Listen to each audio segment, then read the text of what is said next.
السلام عليكم ورحمة الله وبركاته.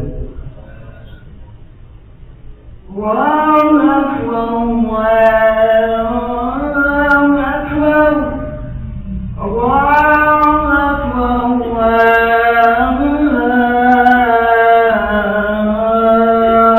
أكبر. أشهد أن لا إله إلا الله.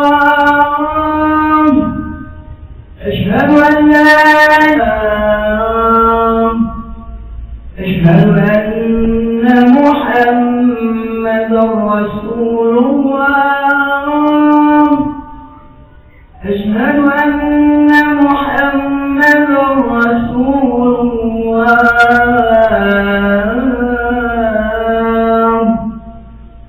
حي على الصلاة. حي على الصلاة.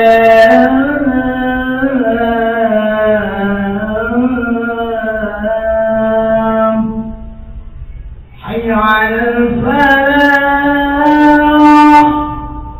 حي على الفلاح.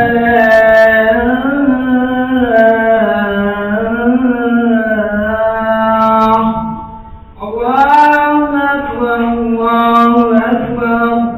لا إله إلا الله.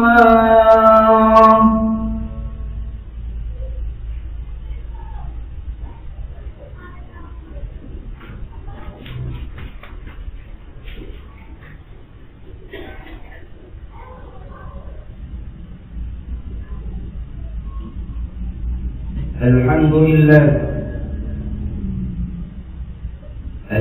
لله رب العالمين، والعاقبة للمتقين،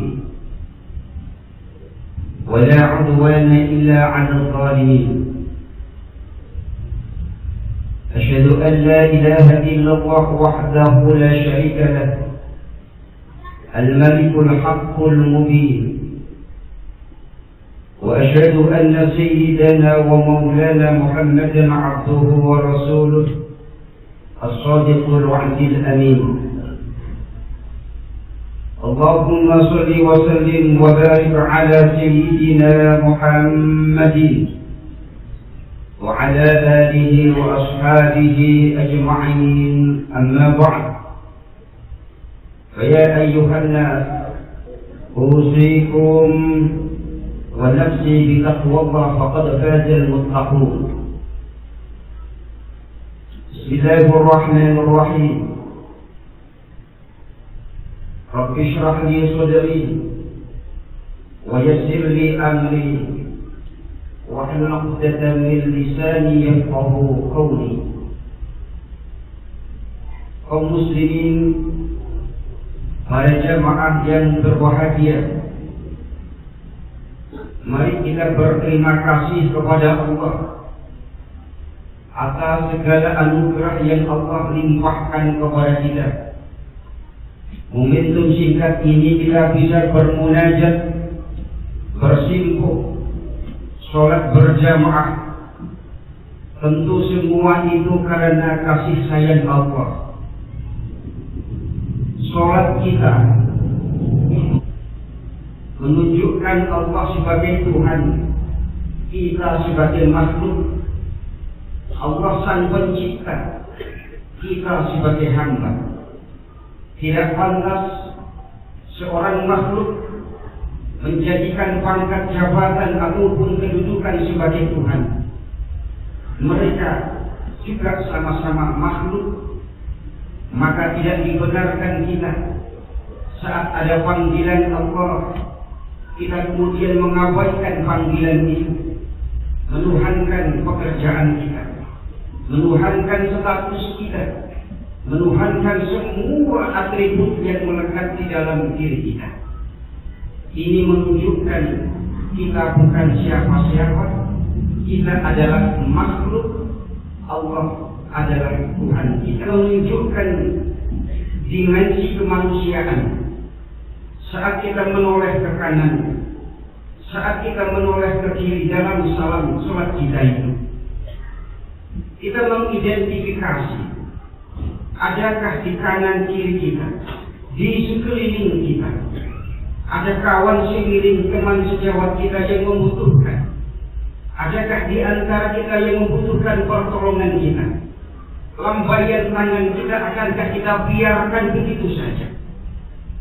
Identifikasi itu penting, sebab saat ini di tengah-tengah berbagai macam bencana, di tengah-tengah berbagai macam kesulitan, banyak di antara kita yang melambaikan tangan kepada kita. Mereka melihat kita dalam berbagai macam kacamata dan perspektif. Mereka melihat kita memiliki kedudukan, status, ataupun kelebihan-kelebihan dalam berbagai macam pandangan. Kemudian dalam salam kita itu, sesuai dengan proporsi, silahkan sisihkan kelebihan itu untuk berbagi. Yang punya ilmu silahkan sisihkan ilmu itu, tidak disembunyikan ilmu itu untuk kemudian dibagi. Yang memiliki kecukupan silahkan sedikit dan kecukupan di antara mereka itu. Salam kita sangat bermakna. Oleh karena itu, saat Allah menurunkan surat Al-Ma'un, Ara'aital ladzi yukadzibu, ada seorang yang menyembelih unta. Datanglah seorang anak yatim mendekat, mengulurkan tangannya. Sedikit ia meminta untuk mencukupi kebutuhan hidupnya. Apa yang ia lakukan? Justru dihardik, justru dilecehkan harga dirinya. Ia tidak memberi, justru merendahkan harkat dan martabat anak yatim ini. Agama kemudian membela. Agama memberikan satu predikat sebagai predikat pendusta agama. Siapa pendusta agama ini? Alladzi yad'ul yatim. Ia yang mendorong, menghardik, merendahkan harkat dan martabat anak. Pendusta agama. Seorang ilmuwan mengklasifikasikan kebutuhan manusia itu menjadi 5 tingkatan. Yang paling rendah kebutuhan sandang, pangan, papan. Kebutuhan keamanan.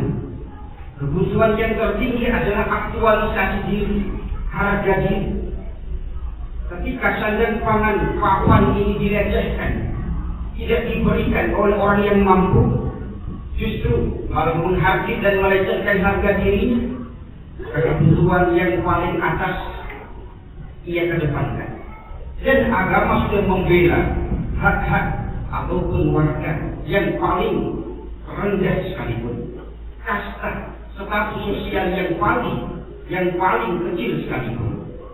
Inilah bagaimana agama membela itu, dengan cara melindungi harkat dan martabat orang-orang yang berkebutuhan, orang-orang yang membutuhkan kita.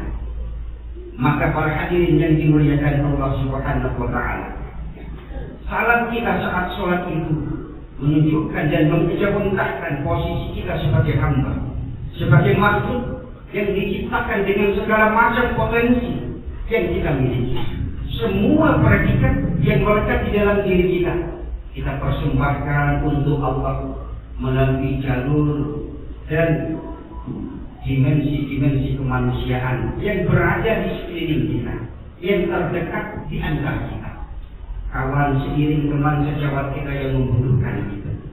Inilah para hadirin, betapa Islam mengajarkan kepada kita untuk mengintegrasikan dua dimensi itu, dillatul ubudiyah dan dimensi musarah ilal khair, dengan cara berbakti, mengejawantakan potensi dan profesi yang kita miliki dengan cara berbagi dan mempedulikan orang-orang yang membutuhkan.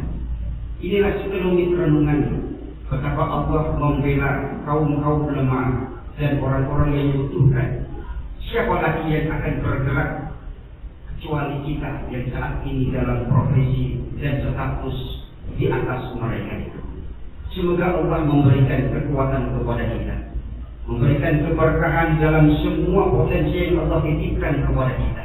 Ilmu kita barokah, rezeki kita barokah, keluarga kita barokah, dan di penghujung kehidupan kita diakhiri dengan husnul khatimah. Amin ya rabbal alamin. Barakallahu li wa lakum fil Qur'anil azim wa nafa'ani wa iyyakum bima fihi minal ayati wa dhikril hakim. وقل رب اغفر وارحم وأنت خير الراحمين. اللهم صل على سيدنا محمد وعلى آل سيدنا محمد.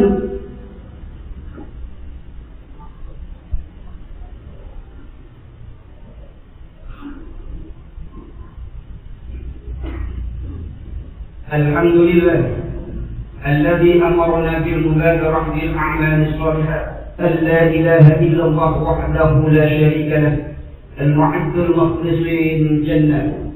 وأشهد أن سيدنا ومولانا محمدا عبده ورسوله الداعي إلى خير وترك السيئات. اللهم صل وسلم وبارك على سيدنا محمد خير الرسل وأفضل المخلوقات وعلى آله وأصحابه ومن سلك سبيل الرشاد. أما بعد، فيا أيها الناس أوصيكم ونفسي بتقوى الله فقد فاز المتقون. واعلموا أن الله أمركم بأمر بدأ فيه بنفسه وثنى بملائكته قدسه، فقال الله تعالى في القرآن العظيم: إن الله وملائكته يصلون على النبي يا أيها الذين آمنوا صلوا عليه وسلموا تسليما. اللهم صل وآله أجمعين والحمد لله رب العالمين. اللهم اغفر للمسلمين والمسلمات والمؤمنين والمؤمنات الأحياء منهم والأموات، إنك سميع قريب مجيب الدعوة ويا قاضي الحاجات. اللهم انصر من نصر الدين واخذل من خذل المسلمين وأعلي كلمتك إلى يوم الدين. ربنا آتنا في الدنيا حسنة وفي الآخرة حسنة وقنا عذاب النار. صلى الله على سيدنا محمد والحمد لله رب العالمين. عباد الله، إن الله يأمر بالعدل والإحسان وإيتاء ذي القربى وينهى عن الفحشاء والمنكر والبغي، يعظكم لعلكم تذكرون. واذكروا الله العظيم.